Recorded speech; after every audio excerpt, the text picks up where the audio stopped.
Hey everybody, welcome back to another edition of Rapid Recap. He's Steve Marik. I'm Zack, Carpenter at Inside Nebraska, coming to you live from Inside Kinnick Stadium. Inside Kinnick Stadium. We're in a raucous atmosphere in the press conference room even, as Nebraska defeated Iowa 24-17. Steve, it is their first win since 2014, almost 8 years to the day of their last win, November 28th, 2014. We know all the stuff about Matt Rule that that was reported all surfaced about 40 minutes, 50 minutes before kickoff, which made the whole first half and everything leading up to the game pretty interesting. We'll get to that in a minute. But first, Steve, like I said, first win for Nebraska in almost 8 years. 7-game losing streak to Iowa is now snapped.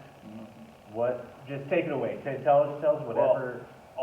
Everything that you need to know about this game and what it means to this program and these players, just listen and watch Garrett Nelson's post-game interview. I mean, he was on the verge of tears. This means so incredibly much to him. He took that Heroes Trophy and he carried it around Kinnick Stadium field and let a whole bunch of Husker fans touch it, and I love his quote. He said something to the effect of, I just wanted everybody in red to touch that thing. They were in enemy territory along with us too. And I just thought that was like that was a cool quote. That is Garrett Nelson. That is who he is. He's a bleed scarlet and cream guy. And honestly, it was the defense that really kind of showed up in this game. And you look at Iowa's offense. They're nothing special. I mean, Spencer Petras. That's a nice way to put it. Yeah, for sure. Spencer Petras. He left the game with an arm injury.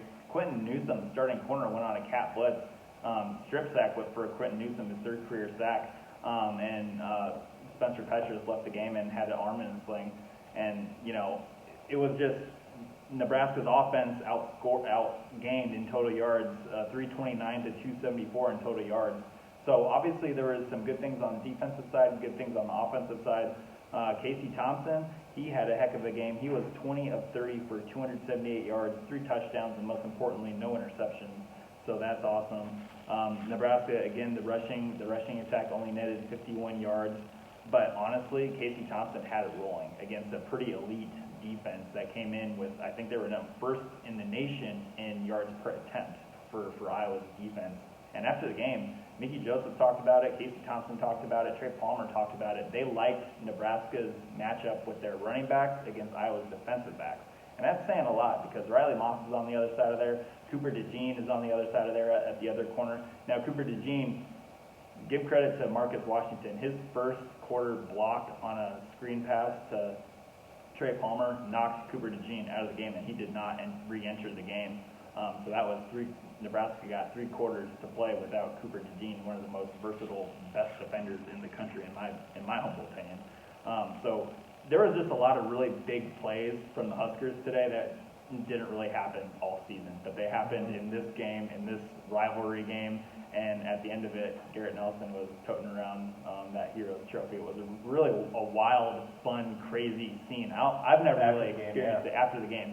I've never really experienced anything like that. That was really fun to witness, and I think it was just, there's a lot of good positive vibes right now in the Nebraska football program, and it's just end the season on a high note. And like you said, Matt Rule, his name is swirling around. It's a nice way to cap everything off, I guess. And then one last note before, just quick stuff on Matt Rule is Trey Palmer, like you have the stats in front of you, 9 catches, 165 yards, 2 touchdowns. Casey Thompson joking in the press conference after the game that they had a bet Trey had to get to over 150 yards.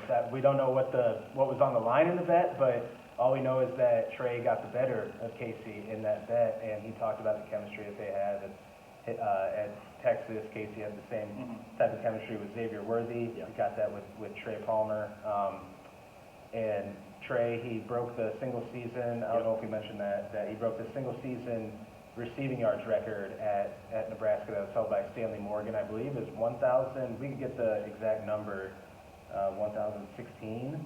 Yeah, he had a little over 1,000 at halftime, so he became a new school record for most yards on a single season. But what I really liked about Mark Whipple's offense today was once Cooper DeJean went out of the game, it was very, very obvious that Casey Thompson and Mark Whipple were calling plays to target the backup to Cooper DeJean. And it was first of all, it was a true freshman, TJ Hall. He did not do well. He got burned for an 87-yarder. Trey Palmer just easily ran by him, and then he got burned again on Trey Palmer's second touchdown, which was an 18-yarder, I think. And then they tried another guy for the third corner on Trey Palmer, and that obviously didn't go well. A little bit of a crazy ending there. Huskers fans are kind of holding their breath. 24-0 at one point, right? And Yeah. There were people in the press box saying, "No way is this going to happen." Mm-hmm. It's like you want to turn to them and be like, "It absolutely could happen." Yes, absolutely. A lot of sports writers, I think, were kind of putting the finishing touches on their stories about a Nebraska win, and then Iowa starts doing what they did in the fourth quarter, outscoring Nebraska 10-0 in the final 15 minutes. And everybody was kind of like sweating bullets down there. It's like, do I need to go and rewrite everything? But never fails with Nebraska football. It's always going to be interesting.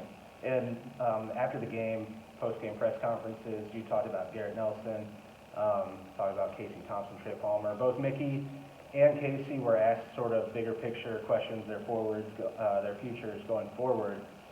Mickey was just talking about how proud he was, how happy he was with his team, with these players, and more answers of we'll just see what happens next for him. Mickey, I asked him if he does meet with the new head coach, if he's not retained, whether or not he would stay on, or at least not stay on, but if he would talk to the coach and give him his evaluations of his own players, or of the players, even though if he's not here. And he said, yeah, I would do that because I love these guys. So that was interesting, something I personally wanted to find out, because it seemed like that would be something he would do. And then Casey, talking about his next steps at Nebraska or college football, he mentioned a lot. He talked a lot about the injuries he sustained, on top of the rehab process and just the grueling recovery that has to take place. And he was open and honest, like, I need to weigh. Essentially what he said was, I need to weigh whether or not it's worth it to go through that again, to come back.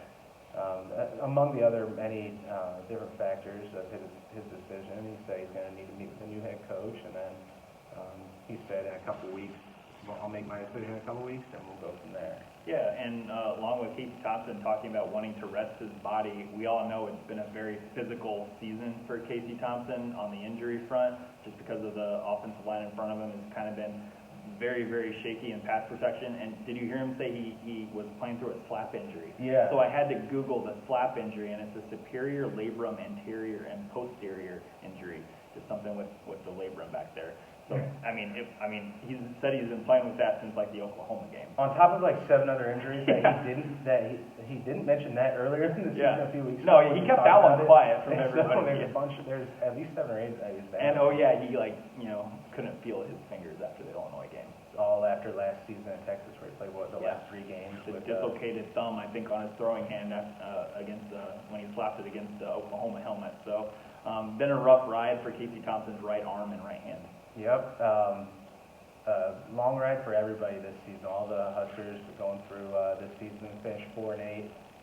Overall, 3-6 in the Big Ten, and I know we completely buried the lead after talking about it briefly, but Matt Rule, Inside Nebraska reported on Wednesday that negotiations had stalled last week between Matt Rule and Nebraska, but that there still wasn't enough time to re-hit the negotiating table for Trev Alberts after those negotiations stalled out because of issues with the Carolina Panthers buyout settlement.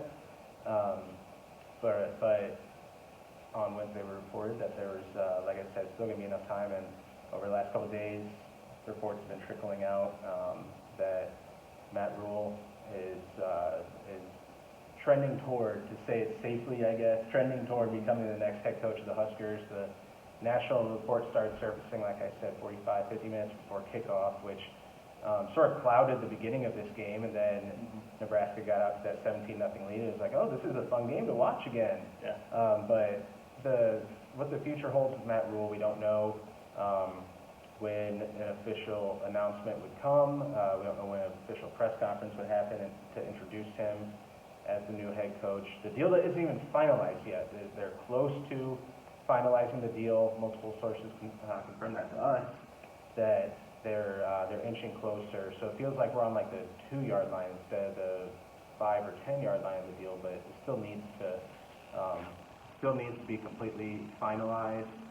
And until then, I don't know if you have any other thoughts to wrap up the season as we sit here tonight. Not on the coaching search, but on the defensive side of the ball. So Luke Reimer, he's all ball. Yeah, He's Luke all Reimer. ball, guys. Luke Reimer did not. Yeah, Luke Reimer did not play in this game. I assume he was injured. We don't know that for a fact, but he was out for today's game. In his place, Itiva Malga Clemens played really well. Tied for a game-high 7 tackles, 6 of them solo, and he had a solo or a strip sack too that Garrett Nelson scooped up and took to the Iowa 39-yard line. And I believe 5 plays later is when Trey Palmer caught his 18-yard touchdown. That brought it to a 17-0 lead. And at that point, I was like, again, with this Iowa offense, backup quarterback Alex Padilla in there, I don't see the Hawkeyes coming back. So that seemed like a pretty big. Now they did come back a little bit, but at that point in time, it seemed like a really good play and good for Itiva Malga Clemens. I think I saw him after the game kind of look at that Heroes Trophy and he went like, wow. And it's just like, if you know Itiva Malga Clemens, he's a awesome personality type dude. He's very lovable, joyful, whatever you want to call it. He always has a smile on his face. So I think it was just a really overall cool performance and cool thing to witness for the Nebraska football program. Yeah, and every 90 to 95% of people, Husker fans, only want to talk about the coach search, and rightfully so. It's been the biggest news story, biggest ongoing story in Nebraska athletics for the past 2.5 months. But we want the bulk of this video to be about this game tonight, because it was a hell of a win to put an exclamation point on the Mickey Joseph interim coach era, and a punctuation mark on the official end of the Scott Frost era. That book was closed tonight to 24-17 win over Iowa for their first win since 2014. Again, 4-8 overall, 3-6 in the Big Ten to finish. But now it's on to another era. It's seemingly going to be the Matt Rule era. We'll find out officially, I'm sure, in the next 24, 48, 72 hours, however long it takes. But we will have coverage on Matt Rule or the ongoing coach search. Whichever name pops up. Yeah, whatever name pops up, whatever's the next flavor of the day, we will have insight, analysis, and updates on our Inside Nebraska YouTube channel and nebraska.rivals.com. Encourage you to check that out and subscribe. We actually have a special Black Friday sale going through Monday for $22 for your first year of Inside Nebraska and the Rivals Network. So hopefully you guys will go and take advantage of that. In the meantime, like and subscribe to this video and the Inside Nebraska YouTube channel. For Steve Marik, I'm Zack Carpenter. We'll catch you guys again next time.